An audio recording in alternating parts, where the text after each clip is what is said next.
Welcome to Podnutz Daily for April 22nd, 2009, episode number 164. For those of you who don't know, we're still on the air.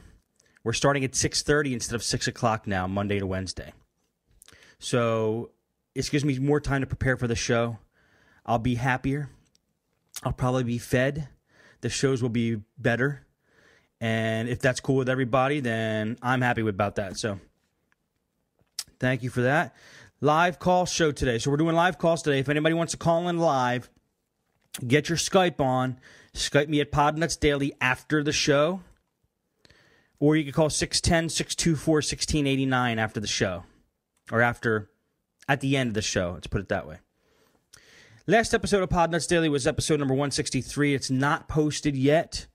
Technical difficulties for that. And I have to actually copy the audio off Ustream and then post that as an MP3. So that just needs to be done. So I could probably get that done tonight. If you're looking for that show, hang tight. I'm going to get that show. I basically reworked my whole setup again. Since I got the iMac, I reworked the whole setup. I was using a program called Soundflower, which is basically like a virtual audio. It's basically a virtual audio cable for the Mac. And what it is it allows you to send different audio feeds to different applications at one time. And that's really cool, but it takes up processing power, and you got to have your buffer set right. Otherwise, you get like mad feedback. Like if you remember the call from Simon yesterday, he was feeding back all over the place. So I said, forget it. I have a Fast Track M Audio USB. That's the Skype sound card now. My Fast Track Audio USB is a Skype sound card, and my Audio Control 1 from Native Instruments is the sound card. I feed Skype and my microphone into the Audio Control 1, and then that goes to you guys, and that goes to GarageBand. So the audio quality will be better. There shouldn't be any problem with latencies or anything like that. I gave up on virtual audio cables of all sorts. They always seem a little buggy for me. It's like if you need another sound channel, get it in hardware. It makes things a lot more stable, I think is the word, stable. So the Soundflower is a great program, but it just was giving me problems, and I didn't want to go searching for searching all the buffer settings and testing this and testing that. So I said, forget it. Use the Fast Track for my Skype. So Skype's going through Fast Track on the audio. Main thing's going through Audio Control 1. Should have a nice little setup going on now. Okay, computer repair tips. Don't know if you guys ever did the disable error reporting. I want to talk about this again. My dad, this is his new favorite thing to do, is on a system that the hard drive just seems to keep running and rolling and doing undue activities. I think he does this on almost all machines now. He goes into Control Panel, System. This is Windows XP. Control Panel, System. And in the System, on the Advanced tab, scroll to the bottom for Error Reporting button, the Error Reporting button. Click that and disable Error Reporting. It seems to be speeding up the machines. And especially the ones that are a problem where it seems like everything's fine except the hard drive just keeps wanting to go and go and go. But the processor is not maxed out. There's plenty of RAM. There's no viruses or malware that we know of. So check that out if you're having some problems and you want to see if you could calm your hard drive down a little bit. Had a Sony Vaio laptop come in the other day. It was a gentleman's computer. It was his daughter's computer.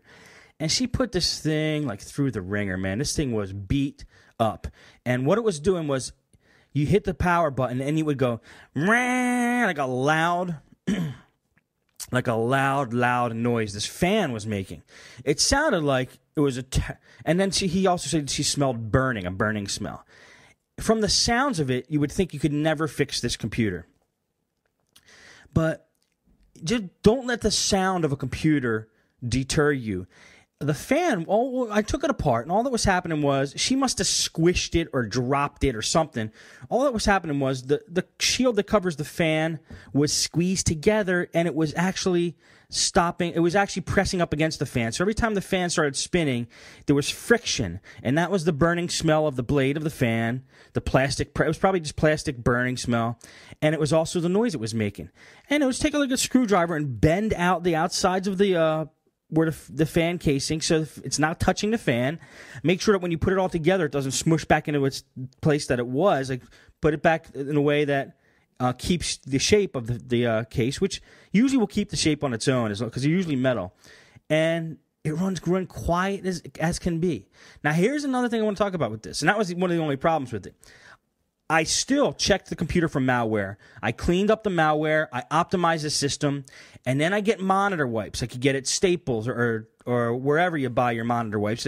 They're just called monitor wipes. And it's like this. There used to be an alcohol-based liquid in there that on these little rags or towelettes, whatever you want to call them. And you wipe your monitors down with them. They're like LCD monitor safe, basically. Well, and it's like $9 for 80 of them. It's really not that cheap, but before I give a laptop back, I take the monitor wipe, I wipe down the monitor so it's clean. And then instead of just chucking the monitor wipe, I wipe down the rest of the computer with that wipe, because those are really good for removing dirt and spots and this kind of thing.